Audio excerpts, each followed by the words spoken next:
हुकूमत की position parliament में सिक्योर है, अब तो इनफैक्ट 2/3 मेजॉरिटी भी उनके पास दोनों ऐवानों में है, अदालत से कोई ऐसा खतरा नहीं है, वन पेज एस्टैब्लिशमेंट के साथ भी है, डोनाल्ड ट्रंप का कोई खतरा मौजूद नहीं है, तो अब अगर दोबारा ये एक्सरसाइज हो कि बड़े पैमाने पे बाई इलेक्शन हो रहे हो, डिस्क्वालिफिकेशन हो रही हो, तो आपके ख्याल में उससे हुकूमत की पोजीशन और मुस्तहकम होगी या गैर यकीनी की सूरत हाल में इजाफा होगा?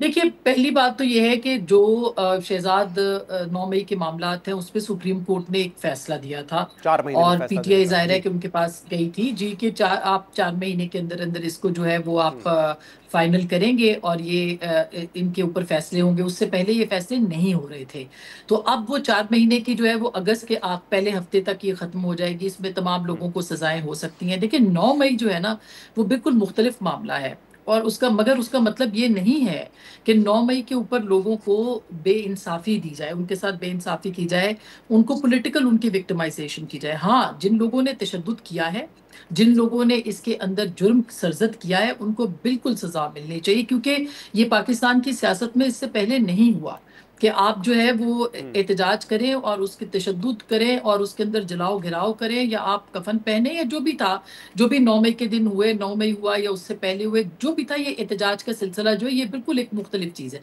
लेकिन इसका मतलब ये भी नहीं होना चाहिए कि जो लोग मौजूद हों और कुछ को आप माफ़ी दे के, सज़ा दे के वो माफ़ी मांग ले तो उनको छोड़ दें और कुछ लोगों को आप ना छोड़ें। तो मेरे ख्याल है ये जो सिलेक्टिव जस्टिस है इसके ऊपर ज़रूर सवालात उठते हैं और इसके ऊपर भी सवालात उठते हैं कि किसी के साथ नाइंसाफ़ी तो नहीं हुई, क्या सही। ये शफाफ जो है वो जजमेंट है या नहीं है। मगर इसका एक ज़ाहिर भी हाई कोर्ट में लोग जाएंगे, जहाँ तक आपने ये सवाल किया था, और हो सकता है हाई कोर्ट से लोगों को रिलीफ भी मिले। मगर ये जो अहम बात है कि हुकूमत ऐसा क्यों चाहती है, हुकूमत तो बड़ी स्ट्रांग है।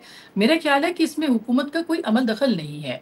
9 मई का मामला इस्टेब्लिशमेंट वर्सेस पीटीआई है और पीटीआई वर्सेस इस्टेब्लिशमेंट है। इसमें ना हुकूमत का, हाँ, इसकी बेनिफिशरी मौजूदा हुकूमत है, सही। मौजूदा सेटअप जो है वो इसका बेनिफिशरी बन रहा है। और पीटीआई को मेरे ख्याल है इस स्टेज के ऊपर ये जरूर सोचना चाहिए कि उनकी सियासत के कौन से ऐसे काम हैं जिनकी वजह, या जो भी सियासत का लाएअमल है, सियासी लाएअमल की वजह से कौन सा ऐसा मामला है जिसके ऊपर उनको नुकसान हो सकता है और उसके बेनिफिशरी जो है वो मौजूदा सेटअप हो सकता है। अगर एक अहम पॉलिटिकल पार्टी या सियासत के तौर पे देखा जाए तो कोई भी सियासी जमात ये नहीं चाहेगी कि उनकी वजह से उनकी मुखालिफ सियासी जमात को फायदा हो। तो ये मेरा ख्याल है कि बहुत इंपॉर्टेंट होगा। अब लोग ज़ाहिर है इसमें डी-सीट होंगे या री इलेक्शन होगा। री इलेक्शन में अब कितने लोग जीत के आते हैं, नहीं 129 का अभी मियां अजहर साहब के इंतकाल के बाद जो नशिस्त खाली हुई है लाहौर की, वो भी बड़ी अहम नशिस्त है। उसके ऊपर भी देखना है कि जी। पीटीआई क्या लाएअमल बनाती है, अब हुकूमत क्या बनाती है। मगर मेरा ख्याल है कि हुकूमत इसकी बेनिफिशरी है। स्टे के ऊपर लोग चल सकते हैं, यानी अगर इलेक्शन हो गया, लोग जीत के आएंगे, स्टे मिल भी गया उनके अगेंस्ट, तो जैसे कासिम सूरी साहब जो थे वो स्टे पे चलते रहे थे, ये हुकूमत भी शायद उसी तरह वो से इनकी लोगों को स्टे पे बेनिफिशरी चलाना हुकूमत। चाहेगी जो इम्कानात हैं। ठीक है। अच्छा साहब, इमरान खान साहब के बच्चों का मामला अब आपको कहाँ जाता हुआ नजर आ रहा है? क्योंकि उन्होंने टेलीविजन पे तो आके कहा मुख्तलिफ इंटरव्यूज़ में कि हमने अप्लाई कर दिया है। कल मेरे ख्याल से उनके ट्रैकिंग नंबर जो है वो भी सोशल मीडिया पे पीटीआई ने रिलीज़ कर दिए हैं। तो वीज़ा के लिए अप्लाई तो उन्होंने किया हुआ है। कल तलाल साहब हमारे प्रोग्राम में दोबारा कह रहे थे अगर अप्लाई किया हुआ है आप हमें ट्रैकिंग नंबर दें, हम वीज़ा दे देंगे उनको, और वो अगर मिलने के लिए आना चाहते हैं तो इजाज़त होगी। आपको लग रहा है कि इजाज़त देगी हुकूमत, वीज़ा देगी उनको, आने देंगे पाकिस्तान? देखिए, अब तो ये तो फैसला तो हुकूमत ने करना है, लेकिन पहले तो वो ये कह रहे थे कि वो आएंगे नहीं, फिर ये भी कहा गया कि वो आके कोई पॉलिटिकल प्रोटेस्ट वगैरह यहाँ पे लीड करेंगे। और यहाँ तक खबर चला दी गई कि खान साहब ने मना कर दिया अपने बेटों को, किसी भी मौके पे ना उनको मना किया गया। बुनियादी चीज़ ये है कि वो इधर आके अपने वालिद साहब से मिलना चाहते हैं। और मैं तो काफ़ी अरसे से ये खबर शेयर कर रहा हूँ, जो ख़ानदानी ज़राए चाहे वो लंदन में हो या पाकिस्तान में, वो वाज़े तौर पर बता रहे थे कि उन्होंने आके यहाँ पे किसी भी पॉलिटिकल जो एक्टिविटी है उसके अंदर हिस्सा नहीं लेना, वो उनसे मिलने आना चाहते हैं। कल उनकी परसों रात को बात भी हुई अपने वालिद के साथ घंटा डेढ़, और मेरी एक हुकूमती शख्सियत से भी बात हुई और मैंने उनसे पूछा कि ये आपने बात वगैरह करवा दी, अचानक ये चेंज क्यों हुई है, एकदम से तब्दीली कैसे आई है?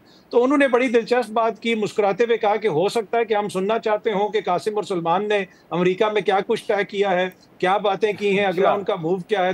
تو میں نے کہا کہ کہتے ہیں اسی وجہ سے ہو سکتا ہے ہم نے ان کو 1.5 گھنٹہ بات کرنی دی ہو. تو میں نے کہا کیا ایسی بات ہے؟ انہوں نے کہا نہیں, میں تو ایسے ہی ایک تم سے ایسے ہی بات کر رہا ہوں, تو یہ باقی آپ خود عقل مند ہیں. تو اب ادھر وہ آتے ہیں نہیں آتے, وہ آ کے پولیٹکس میں تو حصہ نہیں لیں گے. جس وقت وہ وزیر اعظم بھی تھے تب بھی نہ خان صاحب کبھی لندن گئے تھے, نہ جو ہمارے موجودہ وزیر اعظم صاحب کے بیٹوں کی طرح کبھی آئی پی پی اسکینڈل آئے تو اس میں بھی کبھی ان کے بیٹوں کا نام نہیں آیا, نہ ہی انہوں نے 2 ارب کی چینی یہاں سے ایکسپورٹ کی, نہ ہی وہ کبھی فرنٹ سیٹ پہ بیٹھے ہوتے ہیں. کوئی بھی غیر ملکی کہیں پہ بھی میٹنگ ہو دنیا بھر میں تو ماشاءاللہ پورا خاندان گیا ہوتا ہے. تو وہ تو ہمیں کسی جگہ پہ بھی اس طرح نظر نہیں آئے, تو نہ ہی وہ آگے ہمیں پالیٹکس میں اس طرح نظر آئیں گے.